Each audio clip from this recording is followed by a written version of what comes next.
Juzuk yang keempat, kita akan masuk juzuk kelima, 2-3 ayat saja. Seperti mana pada minggu yang lalu kita berhenti pada ayat wa'in arabtum istibdal. Ingat balik, perempuan itu apabila dia diceraikan, dia layak menerima berapa jenis harta? Saya beritahu,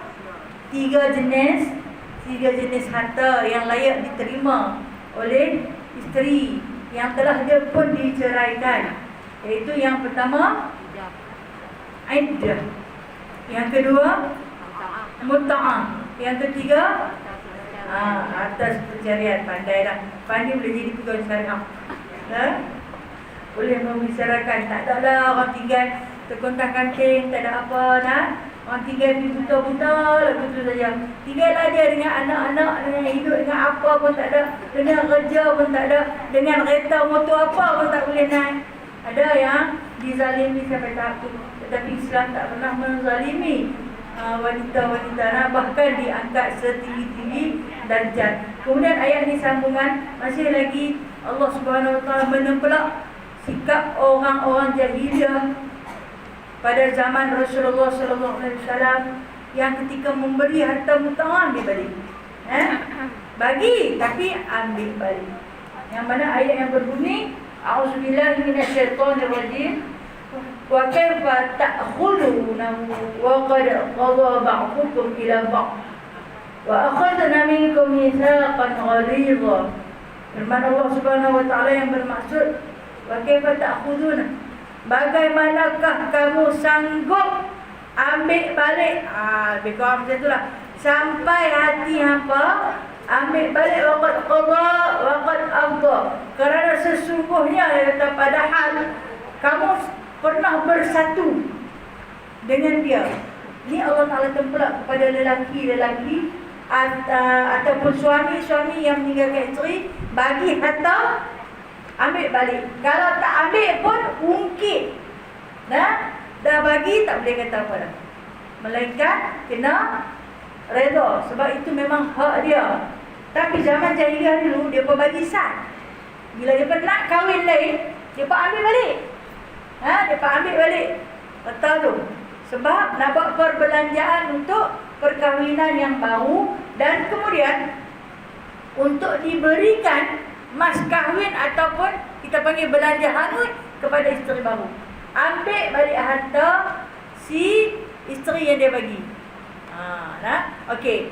Kalau kata zaman jahiliah dia buat macam tu, nampak tuan ambil. Tapi kalau zaman moden kita ni pun buat macam tu juga, cuma berbeza. Dia tak bagi nafkah bulanan.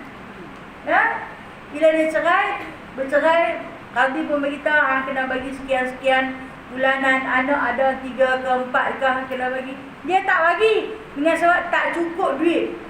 Kerana dia dah beristeri baru, dia nak kena biaya. Kena isteri tu pun ada anak lain yang nak kena bela. Jadi bermakna ayat ni bukan saja kepada orang-orang zaman jahiliah. Zaman lah ni pun ramai yang macam tu.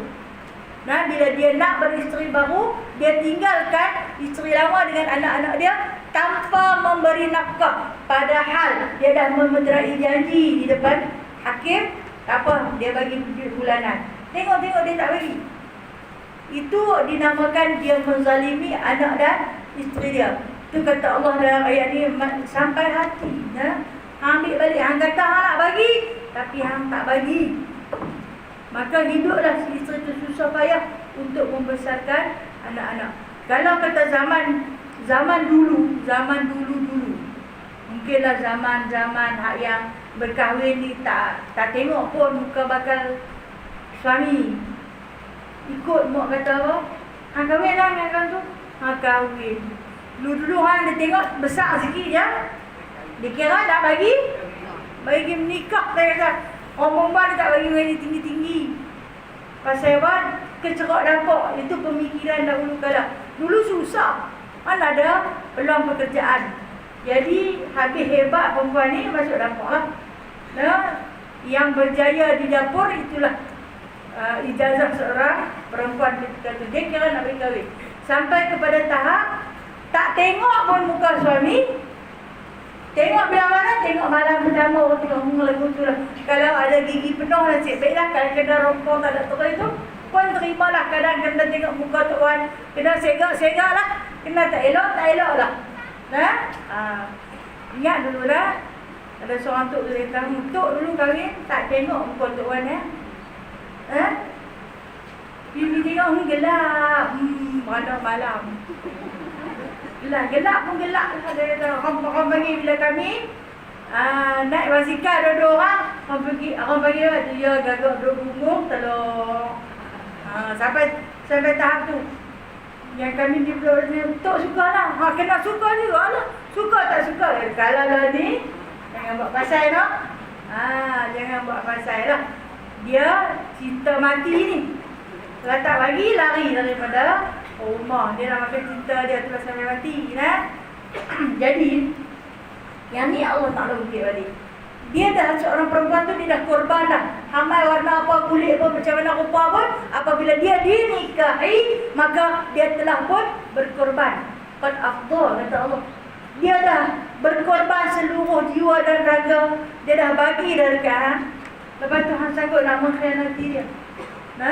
Han sanggup nak mengkhianati. Kemudian apa yang diberi, ungkit. Kadang tak minta balik, tapi ungkit, sakit hati kan.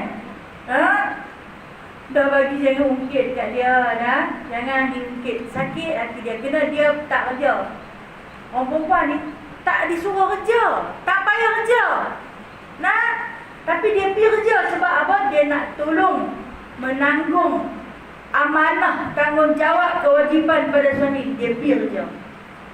Yang menzalimi lagi, hak kerja tu, duit gaji dia untuk keluarga, duit gaji suami dia untuk suami dia. Kemudian dia apa pun tak ada. Penat kerja lagi ada. Di luar pun dia kerja, balik rumah pun dia kerja. Kemudian main masa untuk berpisah atau berlaku perceraian, dia ditinggalkan macam tu saja. Ini zalim, perbuatan zaman moden. Kalau zaman jahiliah tu, macam yang Allah Ta'ala cerita, bagi, ambil balik sebagai perbelanjaan untuk nak kahwin dengan orang lain. Ambil balik. Kata Allah Ta'ala, hampa sanggup nak, wakil tak khudu nak. Sampai hati maksud dia, lebih kurang itu. Sampai hati yang nak bagi, kemudian nak ambil balik, itu adalah hak dia. Sedangkan dia dah pun afdal ba'dukum. Padahal dia tu dah pun bersatu dengan kamu. Bersatu ni berkorban dengan kamu, hidup susah payah awal-awal dengan kamu. Bila dah senang, tinggal dia, ambil semua harta dengan alasan dia tak layak menerima apa-apa. Dia dikatakan afdal ba'dukum ila ba'd. Wa akhadna minkum mitsaqan ghalidha. Dan kamu telah mengambil perjanjian yang kuat. Dan dia kata yang jadi isteri kamu itu, perempuan tu yang menjadi isteri kamu, dia telah mengambil afdal. Dia kata satu perjanjian yang kuat. Baik, kita tengok apa maksud Allah Ta'ala yang dikatakan mitsaqan ghalidha. Perempuan ni bila dia dinikah dengan satu lafaz ijab dan qabul, maka ketika tu geran dia tukarlah, dia bertukar tangan. Daripada dia milik sepenuhnya mak dan ayah dia, dia jadi milik sepenuhnya suami. Tidak? Suami. Dia dah jadi hak milik suami dia. Dia akan serah segala-galanya, jiwa dan raga. Besen-besen pun bagi publik. Bukan raga saja. Bagi ke semua publik. Bila dah dia bagi ke semua, pada keseluruhannya, dia menyerahkan. Jadi dia mengharapkan laki-laki itulah yang akan membimbing dia, bawa dia ke jalan Allah, seterusnya ke surga. Betul? Kan semua orang berdoa, semoga jodoh itu kekal hingga ke jannah, kekal hingga ke surga. Itu harapan. Memang mana-mana pun. Jadi dia tak tahu, rupa-rupanya ada bencana berlaku di tengah jalan, berpisah. Sedangkan dia dah habis dah bagi. Dia dah mas kahwin. Mas kahwin, katalah ada yang mas kahwin 101, 500, 1000, RM24, RM10, ikutlah. Dia mas kahwin tu ya, kalau dia tak bagi, haram suami makan. Tapi naik motor dengan suami, lepas kahwin naik motor dengan suami. Tayar pecah. Habis dah tayar pecah, Suami tu memang sengket tak ada duit. Kita dia adalah duit mas kahwin ni. Bolehlah nak tukar saya. Tapi esok abang bayar balik lah. Okey. Bermakna itu dinamakan hutang. Hutang ni hutang wajib bayar. Balik kita tanya suami yang tak ada lagi. Abang itu hutang bayar tak? Tak bayar kena bayar. Dah kau minta halal. Kalau halal lain cerita. Kalau dia nak berbunyi tu, bermakna dia tak halal. Dah halal tapi sekali-sekala kadang tak. Tak boleh. Dia kena bayar dia. Jadi bila dia buat lah tayar motor tu, dengan kerana duit mas kahwin dia, bila dia kata bayar balik, wajib bayar. Walaupun dah bercerai 20 tahun. Dia ungkit. Dia kata, duit mas kahwin hari tu yang tukar tayar motor pun bayar tak habis, ambil lari nikah betul lagi. Dan ni, bayar balik. Itu menjadi harta yang wajib dibayar. Hak yang sunat dah lah hamba berlari tak apa bagi. Yang wajib ni, kalau tidak, segala rezeki si laki-laki itu menjadi haram. Nak belah bini satu lagi dengan anak lain pula. Sebab mas kahwin itu adalah nilai diri sebenar seorang wanita. Dia kata misaqan ghalidha, dia tidak ambil, dia dah meterai janji dia. Dia nak berkhidmat sepenuhnya pada si suami. Jadi suami itu jangan buat zalim kepada dia. Sekurang-kurangnya dalam Islam ni, dia suruh seorang suami mengadakan 2 pasang pakaian baru untuk isteri setahun, 2 pasang pakaian baru. Kita ni dah terlebih pasang lah. Kita dah terlebih pasang lah. Jangan ungkit lah pakai baju. Dia tak beli, kita beli sendiri. Kan? Yang aku tak kerti. Tak secara cash, secara hutang. Tambahlah ni. Tekan hujung jari, tak tambah ya. Ada juga pembelian. Barang sampai baru bayar. Lagi bala bencana. Kena barang tu sampai kat suami, naya suami kena bayar. Siap dengan dia haput, duduk di depan pintu, balik bungkus masuk bagi dapur. Pandai mahal. Tu kena buat ni apa hang kedekut sangat pada muka. Itu yang tengoklah. Jangan tengok kepada materai. Tapi kalau dulu, saya cerita kalau orang dulu dia apa, baju sampai tak bersalin, susah nak salin baju pun, kau nak tunggu raya ni seronok. Baju apa orang nak beli kat tu. Dia belilah baju yang jalong-jalong macam baju selat dalam Cina tu saya panggil kalau buat batang bantai tu kan. Dia ada jalong gitu. Jadilah buat kebaya apa bukannya bubur butang Cina, bubur kerasang pin. Susun saja. Dulu kira paling hebat boleh pakai kebaya lah. Pasal apa? Dia dah meterai jadi. Misalkan orang dia, aku dah nak hidup susah senang. Hari ni tak ada nasi, makan ubi kayu saja pun dia makan. Ni penghargaan yang Allah Ta'ala letak pada seorang wanita apabila dia dinikahi. Macam pantun dulu-dululah bila runtuh Kota Melaka. Orang lain ni pandai ni. Bila runtuh Kota Melaka, papan di Jawa, hamba tarafkan. Dengar ada bunyi? Jika sungguh bagai dikata, jiwa dan raga, hamba serahkan. Jadi hamba dah serah segala-galanya. Tengok ke kanda buat perangai. Allah Ta'ala marah. Allah Ta'ala laknat. Jaga dia. Seperti mana kamu menyayangi anak-anak perempuan kamu, maka sayangilah dia. Macam tu. Jangan menzalimi dia. Bimbang kalau dia tak halal. Sebab tu nafkah tu dia punya. Pemberian mut'ah tu dia punya. Adah tu dia punya. Kalau dia tidak halal, kamu terpaksa ikut dia di mahsyar nanti nak bayar. Ikut dia nak bayar. Duduklah ikut. Ini nak ambil. Nak ambil apa? Dia cuma nak pertukaran antara amal ibadat kamu. Tengok bekas suami dia. Bila dah mai, tua-tua dah ada kesedaran, rajin pergi sembahyang jemaah. Rajin pergi sembahyang berjemaah, rajin kebajikan, tak tahu apa dah. Tapi sayangnya, suatu ketika dia pernah menzalimi isteri tua dia yang dia tinggalkan. Dia kena pergi minta halal dekat isteri dia, dekat anak-anak dia. Sebab dia telah menggunakan perbelanjaan mereka untuk tempat yang lain. Kalau tidak, ni yang kata berlaku pertukaran di antara amal kebajikan dia dengan dosa dia.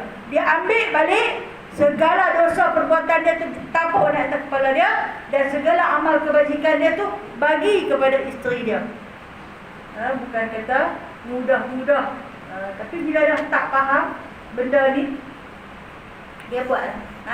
Dia buatlah. Kata dulu orang nak kahwin tak ada khusus kan? Tak ada khusus perkahwinan. Lah ni dia bagi khusus perkahwinan. Nak cerita tentang tanggungjawab suami isteri.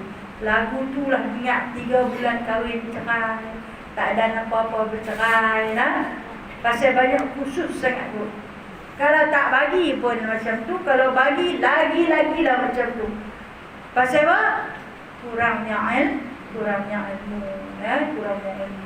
Sebab dia nak tengok apa yang orang ada tapi dia tak ada. Kahwin dah lama, duduk naik motor cabuk, dia jadi bila nak naik kereta, kalau kereta cabuk pun tak larang nak baik lagi. Biarlah motor cabuk tak mahal pun baik dia. Okey, insya-Allah lah. Okey. Ni saya terima 2 bungkusan, maaf lah. 2 bungkusan ini adalah untuk wakaf pembinaan Dewan Mahat Tahfiz kita dan Tahfiz Sungai Kedah, insya-Allah. Yang mana masih lagi terbengkalai, kita cuti PKP tu hampir 8 bulan tau. Jadi duit terhenti. Tapi alhamdulillah, terima kasih ada yang terus beri dekat saya, beri kat Kak Rosmah, ada yang bagi zakat, maka kita boleh menyambung pembinaan untuk masa akan datang. Dan sekarang ni amat-amat diperlukan. Saya sebenarnya saya segan nak minta orang, saya malu nak minta. Saya rasa macam tak tahu rasa macam mana lah. Tapi oleh kerana demi pembinaan Islam, saya minta juga lah, puan bagilah sekadar mana yang ikhlas daripada hati puan-puan. Tapi terlebih dahulu saya ucapkan terima kasih banyak-banyak yang boleh bagi melalui saya terus. Dia dalam pembinaan, kerangka dah naik. Cuma tak siap sepenuhnya. Barang mahal tau. Barang mahal sangat. Kalau kata cakap 10,000 tu bagi macam pergi curah. Kemudian tengok tak cukup, saya diam. Mesti tak tahu lah buat macam mana lah. Saya pun macam tak ada punca nak bicara sama mana. Dalam keadaan virus yang melanda dunia ni dah. Tapi saya harap perempuan tak marah dekat saya lah. Kalau ni start kelas dah nak minta lah. Muka orang, muka sampul lah. Kongsi-kongsi. Saya sorang sikit lah. Saya sorang sikit sekupang. Tak payah banyak-banyak sikit biar dia lah. Okey, baik. Kita sambung sikit lagi lah. Kita sambung balik lah. Yang ni lepas tu Allah Ta'ala mengukit agar harta jangan ambil balik. Kalau kata tinggal, kita yang jadi mak, anda berlaku lah. Siapa pun tak marah, perceraian ni siapa tak marah. Tapi kalau jadi, tolong peringat. Bagilah tu cucu aku, anak tu bekas menantu. Bekas menantu dia tak putih dengan kita lah. Bagi dekat dia, tolong peringat. Esok ni dia berminta di akhirat, jadi susah. Kalau dia bagi tutup di akhirat, kena bagi, wajib bagi. Benda ni tertanggung hingga ke mahsyar. Susah, susah. Okey. Kemudian ayat yang ke-22 ni Allah Ta'ala nak cerita kepada kita berkenaan dengan perempuan yang tak boleh dikahwini, mahram. Siapa yang akan menjadi mahram kita? Baik. Ayat yang ke-22, wala tankihu ma nakaha aba'ukum minan nisa illa ma qad salaf innahu kana fahishatan wa maqtan wa sa'a sabila. Dan janganlah kamu berkahwin. La di sini la bermaksud la nafi abadan, nafi muabbad, tak boleh sampai bila-bila pun kamu menikahi manakaha aba'ukum, perempuan yang pernah dinikahi oleh bapa kamu. Siapa dia perempuan yang pernah dinikahi oleh bapa kamu ni? Kita panggil nama apa? Mak tiri. Jangan sesekali kamu berkahwin dengan perempuan yang pernah dinikahi oleh oleh bapa kamu. Tak kira lah perempuan tu muda macam mana pun, tak boleh. Sebab Allah Ta'ala nak menaik darjah ni. Kalau dulu yang kita baca pada minggu lalu, tak kisah. Kira mati anak tu, bapa duk dah tunggu. Nak ambil kat menantu. Adik-adik ipar pun tunggu dan nak ambil ke ipar. Pakat mau. Kemudian bila datangnya Islam, turunnya surah An-Nisa ini, Allah Ta'ala mengharapkan tak boleh. Kerana kata Allah, innahu kana fahisyah. Dia ni benda yang paling keji. Hang sanggup nak pergi ambil bekas bapa orang. Sebab perempuan, ibu tiri ni, dia darjat dia sama level dengan ibu kandung. Sentuh tak batal wudu. Boleh buka aurat. Dia macam mak kandung sendiri. Yang tu yang dikatakan ibu tiri. Macam tu kita ambil kiasan bapa tiri. Bapa tiri. Kalau kita ada bapa tiri, walaupun dia pernah kahwin dengan ibu kita 2 hari, tetapi dia pernah berjima dengan mak kita, maka haram dinikahi dia. Haram dinikahi. Ada yang anak tiri berkenan ke bapa tiri, dan ada yang cerita bapa tiri yang makan anak tiri dia balik. Dahlah, kalau secara halal pun Allah Ta'ala tak bagi, tak malah buat perkara yang haram. Lagilah dilaknati oleh Allah. Kata Allah Ta'ala, illa man qad salam, ni kecuali lah yang dulu-dulu. Kalau lah dulu-dulu, maksudnya sebelum datangnya ayat daripada surah Nisa, ada di kalangan para sahabat yang berkahwin dengan mak tiri dia. Masa tu ayat mengharapkan ni tak turun lagi. Di antaranya yang disebutkan oleh ulama-ulama salaf, dia bernama Aswad bin Khalaf. Aswad bin Khalaf ni dia di antara sahabat Rasulullah. Bila mati ayah dia kesian tengok mak dia. Dia kesian tengok mak tiri dia tu. Tak berteman, dia kahwin dengan mak tiri dia. Tapi waktu tu tak turun ayat haram ni lagi. Kemudian dia duduk dengan mak tiri dia di dalam satu rumah. Jadi halal lah. Dia nak buat cara halal. Padahal kalau dia tak kahwin dengan mak tiri tu pun dia dah jadi halal. Cara dia nak menghalalkan, dia kahwin dengan mak tiri dia. Tapi kalau kahwin dengan mak angkat boleh tak? Boleh. Boleh berkahwin dengan mak angkat. Contoh kata dia duduk dengan mak angkat dia. Mak angkat tu, pak angkat dah mati. Jadi anak angkat dia lelaki. Nak menghalalkan pergaulan dalam rumah tu, dia tak boleh duduk dah sebab dia tak ada hubungan apa. Cuma anak angkat, bukan anak susuan pun. Kalau tidak, apa tak boleh duduk serumah lah. Haram. Dia kena keluar.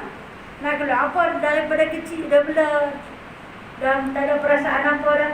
Jadi mau tak mau, untuk menghalalkan, dia boleh berkahwin dengan mak angkat dia tu. Nak bagi halal. Tapi kalau mak tiri, memang dah halal. Memang dah halal dicampuri, bukan disetubuhi. Haram dinikahi. Tapi halal dicampuri, maksudnya boleh buka aurat, boleh duduk sebumbung. Ini yang dikatakan zaman Rasulullah dulu sebelum turunnya ayat ni, ada sahabat yang berkahwin dengan ibu tiri dia sendiri. Tapi selepas turunnya ayat ini, maka perempuan yang bernama ibu tiri ini diharamkan daripada dinikahi. Sebab kata Allah Ta'ala, fahisyah, benda tu benda keji. Tak malu ke? Bekas ayah hang guna, hang pula guna. Kata wasa asabila, jalan yang paling buruk sekali orang yang berkahwin dengan ibu tiri dia sendiri. Okey. Tengok ayat panjang, ayat ni, ayat terakhir daripada juzuk yang keempat. Hurrimat. Nanti perempuan cantik. Berapa disenaraikan di sini, kalau tak silap saya ada 13 golongan perempuan yang haram dinikahi. Siapa dia? Kita tengok ayat ke-23. Hurrimat alaikum ummahatukum.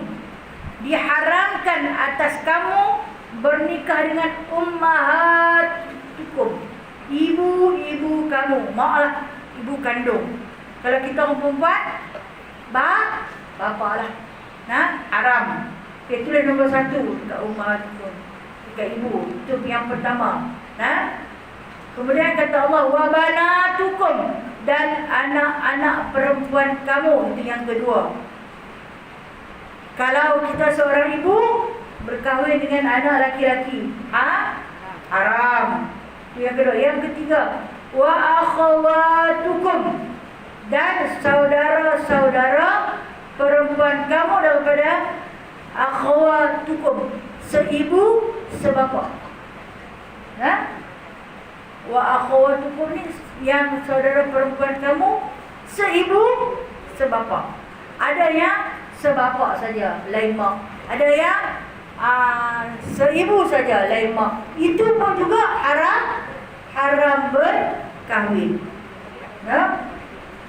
Nak kata tiri tak tiri, yang tu kita tak bagi tiri. Sebab apa? Sebab dia satu mak, berlainan bapa.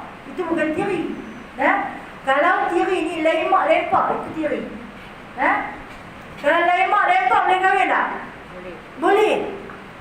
Walaupun mak kahwin dengan pak aku nak kahwin dengan boleh? Boleh. Tapi akan melahirkan zuriat yang paling lemah. Tidak digalakkan dalam Islam. Kemudian yang kedua, wa ammatukum, dan dia kata dan bapa-bapa kamu. Bapa-bapa kamu yang dimaksudkan di sini ni bapa-bapa saudara amma. Ada orang yang panggil amu kan? Bapa Melaka dia panggil amu. Itu bapa saudara. Tak kira lah sebelah mak ataupun sebelah bapa. Begitu juga ammatukum ini, maksud dia hak yang di sebelah ibu ataupun di sebelah bapa. Memang tak boleh kahwin. Wa khalatukum, mak menakan. Mak menakan. Tak boleh berkahwin dengan mak menakan. Walaupun ada kan mak menakan dengan anak menakan sebaya. Betul tak? Anak pun bersalin. Lepas tu tengok main kat Pak Su, tok pun bersalin juga. Anak sulung nikah muda, tok pun duduk muda, sihat, cergas lagi. Tengok duduk dalam batang mak dengan anak. Mai kepada pak menakan dengan anak menakan sebaya, ataupun mungkin lari setahun dua, berkenan kedua-duanya. Boleh kahwin? Tak boleh berkahwin. Kalau dan khala tu pun kata lain hak masu. Anak menakan ni berkenan ke hak masu. Dengar kalau kita kata masu macam tu, tengok sebaya. Boleh kahwin? Tak boleh kahwin. Walau macam mana punya baik pun tak boleh. Begitu juga kata wabanatul akhi. Wabanatul akhi ni iaitu anak-anak perempuan daripada akhi ni saudara lelaki kamu, anak penakan. Wabanatul akhi ni anak penakan.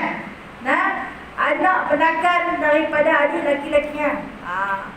Dia bahasa Arab ni macam tu lah. Wabanatul akhi, wabanatul ukhti, dan anak perempuan daripada adik perempuan.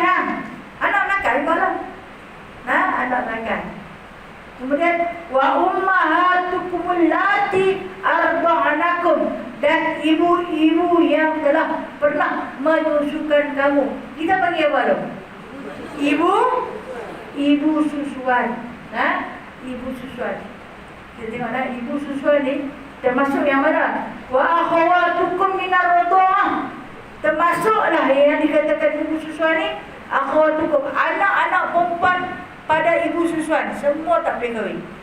Si lelaki tu tak boleh kahwin lah dengan anak perempuan tu, sebab dah jadi saudara sesusuan. Pernah satu ketika Sayyidatina Aisyah dikunjungi oleh seorang laki-laki. Masa tu Rasulullah tak ada rumah. Bila Rasulullah balik ke rumah, Rasulullah tengok di depan pintu dia ada laki-laki. Rasulullah tak pernah tengok laki-laki tu. Timbul rasa curiga di hati baginda Nabi SAW. Sebab Aisyah tak pernah memperkenalkan kepada Nabi SAW. Rupa-rupanya kata Aisyah, ini saudara aku yang datang daripada Mekah, saudara sesusuan. Hilanglah rasa curiga, sebab tahu saudara laki-laki yang sesusu haram dinikahi. Maka disambutlah oleh baginda, dilayan seperti abang kandungnya sendiri. Saudara susu ni memang dia tak boleh dinikahi, boleh halal aurat dibuka, boleh bercampur seperti adik-beradik lain. Tetapi dia ada beberapa syarat. Di antara syarat yang digariskan dalam Islam, hendaklah bayi yang meminum susu itu umur dia bawah daripada 2 tahun. Kalau umur 6 tahun baru nak bagi menetek, pakai dia gigit putih. Gigi dia dah penuh, tak dikira, okey? Kalau hak yang besar-besar, yang ni nak ambil buat anak angkat, tengok-tengok umur dah 6 tahun. Tak apalah, ni punya zaman, boleh pi cucuk, bagi susu balik. Tapi oleh kerana dah besar, tak boleh lah. Dia tak jadi dah kena susuan. Dia kena 2 tahun ke bawah. No? Kalau lebih, dia bukan lagi saudara susuan. Tak halal. Walaupun dia makan yang tu saja sampai ketua, pun tak boleh. Okey, syarat. Tengok. Syarat untuk menjadi anak susuan, hendaklah anak susuan itu kenyang sekurang-kurangnya 3 kali kenyang. Apa yang bermaksud kenyang ni? Dia hisap sampai dia terlena, itu kata kenyang. Ataupun sampai dia tak mahu dah, sampai letak di mulut dia kali-kali dia bangkit, itu nama kenyang. Jangan bagi 2-3 setiap, okey, selesai lah, boleh halal, tak boleh. Lepas tu kali kedua, dia menghisap sampai dia kenyang macam tu, masuk sampai kali ketiga. Dan ada juga pendapat ulama mengatakan sampai 5 kali kenyang. Ada juga pendapat ulama kata sekali kenyang. Maka kita ambil pendekatan ulama Imam Syafi'i, 3 kali kenyang. Macam mana letak dari mulut dia pun, dia tutup atau dia kali muka kulit, atau dia lena terus, kerana dia kekenyangan. Baru sah boleh kita meletakkan dia nama anak susuan untuk menghalalkan pergaulan. Contoh kita ambil dia buat anak angkat. Jadi kita bimbang, kita perempuan, dia laki-laki. Bila dia besar nanti akan menjadi orang yang ajnabi dengan kita. Kita tak boleh buka orang dari depan dia. Jadi cara untuk menghalalkan dengan bagi susu. Kita pergi buat suntikkan hormon, tak ada susu. Makan pil mengurut, tak ada susu. Kita bagi dekat adik perempuan kita. Sebab adik perempuan kita masih lagi aktif menyusu, bagi saat belum saat bagi. Jangan pipi suar-suar bagi tu, dah okey. Dan tak boleh sampai 3 kali kenyang. Dan 3 kali kenyang itu kita saksi sendiri. Kita tengok dia kenyang minum. Selalunya budak kalau dia kenyang minum, dia akan dia lena. Baru sah dia jadi anak susuan. Walaupun jadi anak susuan adik kita akan jadi mahram dengan dia. Sebab perempuan tu adik kita, darah daging kita, bukan adik ipar kita. No? Kalau adik ipar kita, dia hanya akan jadi belah suami kita sahaja. Tapi dia hendaklah yang ada pertalian dengan si ibu tu untuk menghalalkan pergaulan duduk di dalam satu rumah. Ni bab susuan ni memang banyak yang buat silap. Kemudian kalau kata ibu susu tu dia ada anak 7, lelaki dan perempuan 7 tu jadi saudara susuan dia, haram dinikahi. Dan kakak-kakak pun semua jadi saudara susuan. Tok pun tok susuan. Tok tak pernah bagi susu pun tak apa, tu anak tok bagi susu, tok jadi susuan. Kalau mati si ibu, boleh dia nak bagi harta, dia tak layak menerima harta. Anak susuan tidak layak menerima harta. Harta pusaka dia tak boleh terima. Kecuali kalau mak tu sayang sangat dekat dia, ada pun satu tu saja, nak bagi juga, boleh secara hibah. Maksud hibah ni dengan kasih sayang, bagi. Tapi jangan bagi banyak, hanya 1/3 saja yang boleh bagi kat dia. Tak boleh bagi banyak-banyak kat dia. Itu undang-undang Islam. Dia hanya berhak menerima susu saja daripada ibu, tapi bukan harta. Kalau nak bagi boleh, jangan bagi lebih-lebih. Kalau bagi lebih-lebih, dia ada orang lain punya, sebab tu dia tak bagi. Islam ni cantik. Itu yang dia nak kata, ummahat tu arda'akum, ibu yang pernah menyusukan. Kita tengok Rasulullah SAW, dia ada 2 ibu susu tau. Yang pertama nama Suhaibatul Aslamiyah, hamba kepada Abu Lahab. Yang pertama, Nabi sempat menyusu beberapa hari. Beberapa hari tu dan banyak kali lah. Kemudian oleh kerana Suhaibatul Aslamiyah ni bimbang nak menyusukan terlalu lama, kerana dia pun menyusukan anak Abu Lahab. Jadi Rasulullah dengan anak Abu Lahab ni jadi saudara sesusuan lah. Saudara sesusuan. Kemudian dia bila mat dewasa, Nabi ni dia jumpa dengan saudara sesusuan ni, anak Abu Lahab, perempuan. Walaupun perangai tak elok macam mana pun, Rasulullah dia kata yang tu kakak.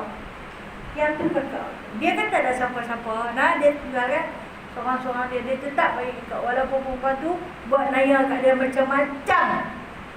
Dia tetap mengaku itu kakak dia adalah saudara sesusuan. Ibu susu Nabi yang kedua siapa dia? Halimah. Halimah As-Sa'diyah tu duduk kampung. Nama kampung dia Sa'diyah.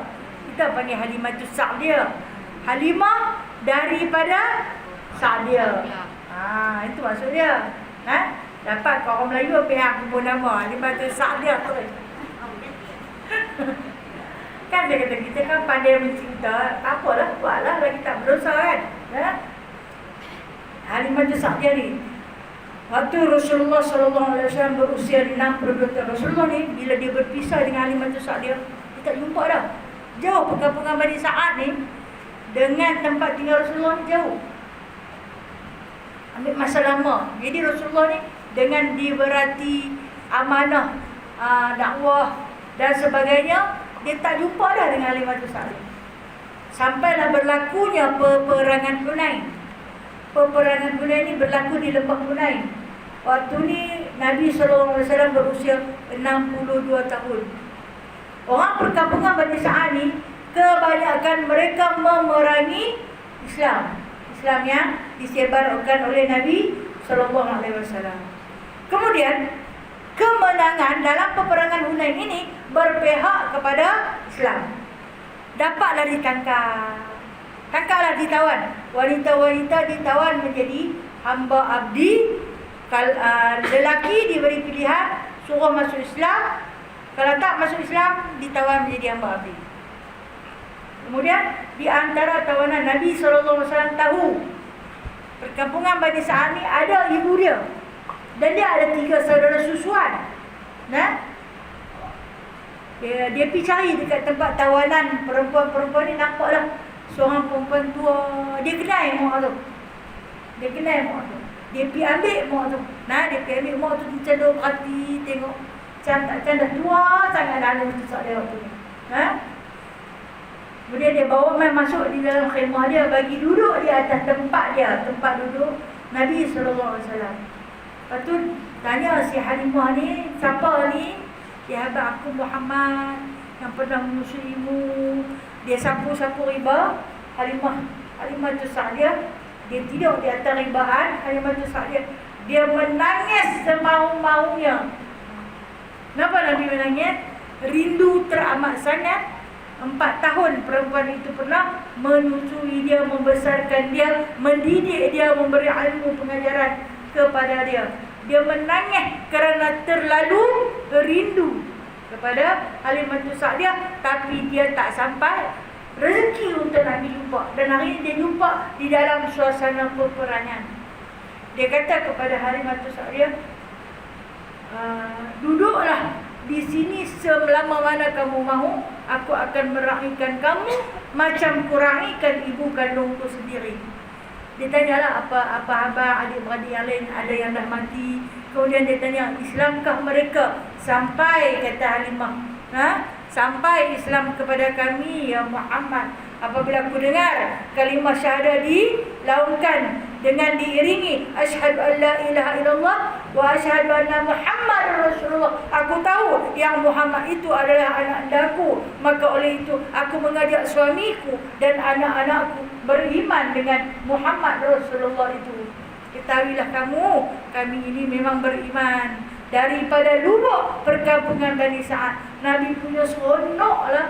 Dan saat itu dia kata kami dilandakan, perkampungan Bani Sa'ad selalu dilanda kemarau panjang.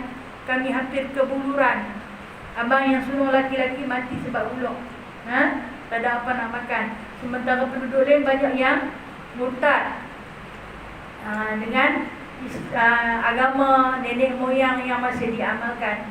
Lepas tu kisah wafat Halimatus Sa'diyah ni sedih sebenarnya lah. Dia miskin, adalah pakaian buruk tu dekat dia. Bila baginda sallallahu alaihi wasallam letak dia di atas tempat duduk Nabi ni, Nabi dia ada satu lapik kain yang dihadiahkan oleh seorang sahabat yang pergi berniaga di Yaman. Balik mai kain tu untuk digunakan pada musim sejuk.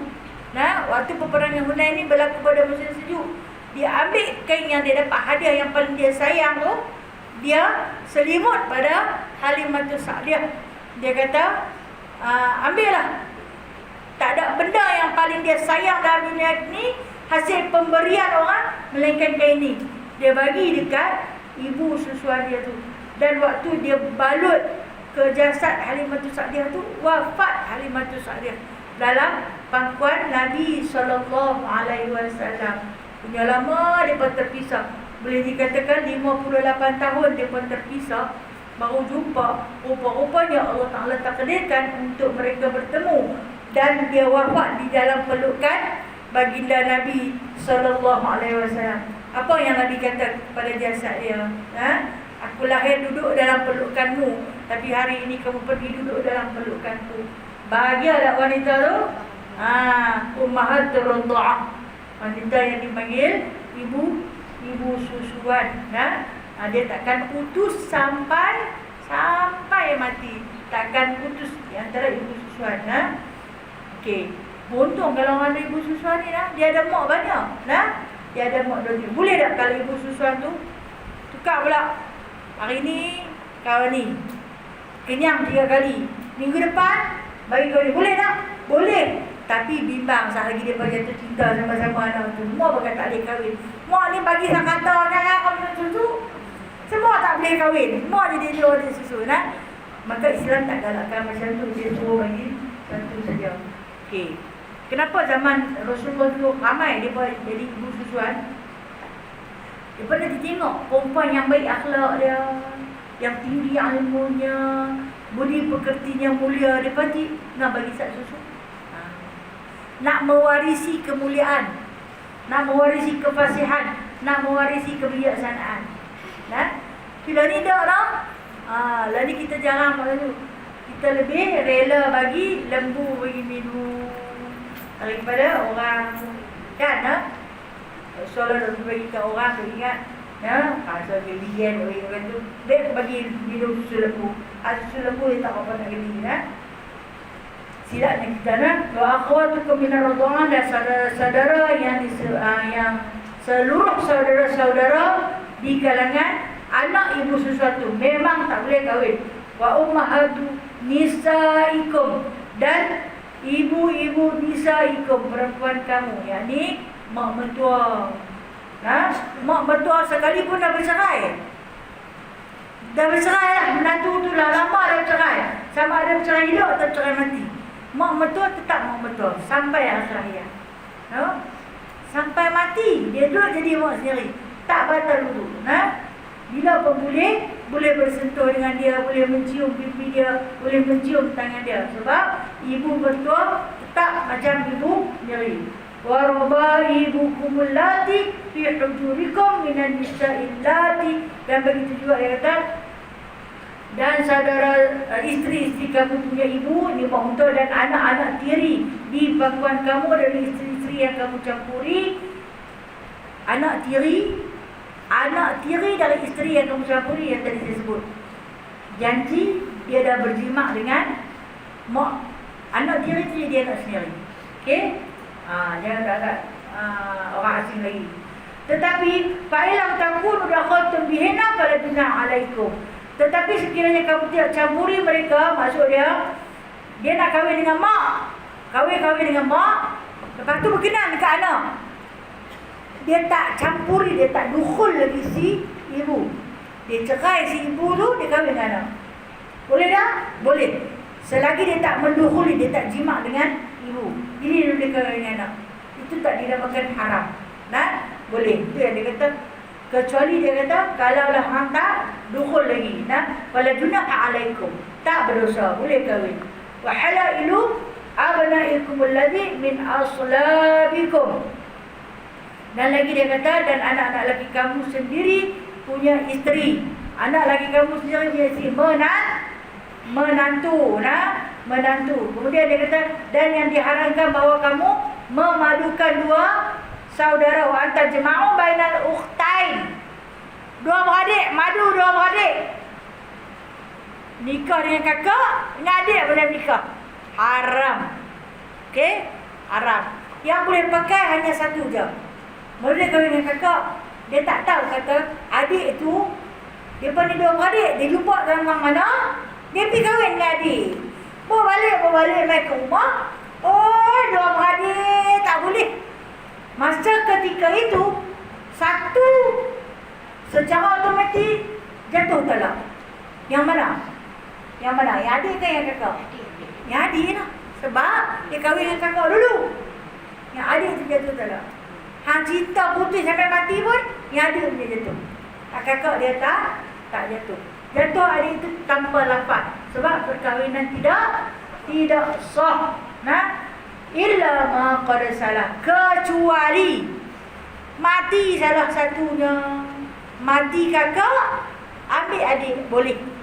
Nah, orang bagi apa? Saling tikam kalau itu. Kan orang Melayu pandai dia buat istilah lah. Dia bersaling tikam. Dah mati dah kakak, mau mentua ni sayang tengok menantu ni bagus, ada anak pula, tak lagi jatuh kat orang lain, tak mahu pergi pergi mana, ambil adik pula. Jadi si adik pun tak ada rasa apa sebab dia nak bela tuan nak menakan dia sendiri. Dia pun rela berkahwin dengan bekas suami Allah yarhamah kakak dia. Masa tu baru boleh. Nah, tapi kalau saja-saja ke duk berkenan ke abang ipar, maka haram. Nah, ramai lagi orang lain suruh berkenan yang dalam rumah. Tapi ada nah, syaitan ni nah, syaitan demi peranan nah. Macam tak ada orang lain dah yang berkenaan hak tu juga. Tak apa cik mak yang tu juga. Berpisah ya. Berpisah kakak tu dengan abang tu kerana nak bagi laluan kepada si adik ya. Innallaha kana ghafurur rahima. Sesungguhnya Allah Ta'ala itu Maha Pengampun lagi Maha Penyayang. Sebab apa ayat ni dia ada macam tu? Metanglah sekali ibu. Innallaha kana ghafurur rahima. Sebab pada zaman Rasulullah dulu, sebelum turunnya ayat ni, dia pun ada bermadu dua beradik. Pernah berlaku dua beradik ni bermadu hidup sekumpul dengan satu suami. Masa ni Rasulullah dah sampai ke Islam, tetapi ayat mengharamkan ni belum lagi. Jadi kalau benda yang dah lalu, Allah Ta'ala kira tak apa. Benda yang dah jadi, nah, maka dimaafkan. Begitu juga macam orang yang bukan Islam, suami isteri sebelum memeluk Islam. Bila dah dua suami isteri tu masuk Islam, kena akad nikah lain lah, tak payah akad nikah lain, masih digunakan. Walaupun akad nikah mereka bukanlah menggunakan rukun nikah yang digaris pandu oleh Islam, tapi sah perkahwinan dahulu. Okey, ataupun isteri dulu masuk Islam, suami tak masuk lagi. Suami tak masuk lagi. Suami dia mungkin baru dah fikir. Tengok suami dia baru masuk Islam. Kena akad nikah lain tak? Tak payah akad nikah lain dah, masih diguna pakai lagi. Kerana dia kata Allah Ta'ala itu Maha Pengasih lagi Maha Penyayang. Dia tak memberatkan seseorang itu, dia tak menyusahkan seseorang itu. Jadi ada berlaku zaman Rasulullah dulu. Kalau orang kata, ada juga jadi satu kisah ni di kalangan sahabat. Dia dulu dia nak dia nak menghalalkan di antara pergaulan mak dia, mak angkat dia dengan dia. Nah, kemudian kata seorang sahabat lain, Rasulullah pernah baca kat kita ayat susuan. Dia suruh mak tu perah susu bola bekas bagi anak yang umur 16 tahun tu, anak lelaki yang umur 16 tahun tu minum. Masa ni ayat ni tak turun lagi. Nah, kemudian dia buatlah. Dia buat. Tapi kalau tua-tua lagu tu, kalau satu bekas dia nak kenyang lah. Dia tak kenyang. Nah, tu yang boleh keluarkan hukum dia sampai 5 kali susuan. Tapi kena kenyang betul-betul. Kalau dia kata dia kenyang, okey bagi. Walaupun ketika itu dia berumur 16 tahun, maka dia dikira sebagai anak surat. Sebab ayat ni tak turun lagi. Tapi bila mai ayat ni, mansuh kerja-kerja lama. Benda hak dulu, Allah Ta'ala tak kira berdosa. Sebab benda dah berlalu. Macam itulah juga kita. Dulu kita tak tahu hukum. Kita buat sesuatu dengan kerana jahil. Kerana kejahilan kita itu, kita mohonlah ampun kepada Allah. Innallaha ghafurur rahim. Sesungguhnya Allah Ta'ala itu maha mengampun lagi maha menyayang. Kita minta ampun dekat dia. Dia dengan penuh kasih sayang, Allah Ta'ala akan mengampuni dosa-dosa kita, InsyaAllah Ta'ala. Kita akan masuk minggu depan, InsyaAllah, panjang umur. Juzuk yang kelima, iaitu wal muhsanatu minan nisa. Dia cerita tentang yang diharamkan atas kamu orang yang bersuami di kalangan perempuan-perempuan, InsyaAllah Ta'ala. Baik, tutupan hari ini, alhamdulillah. Jazakumullah khairan.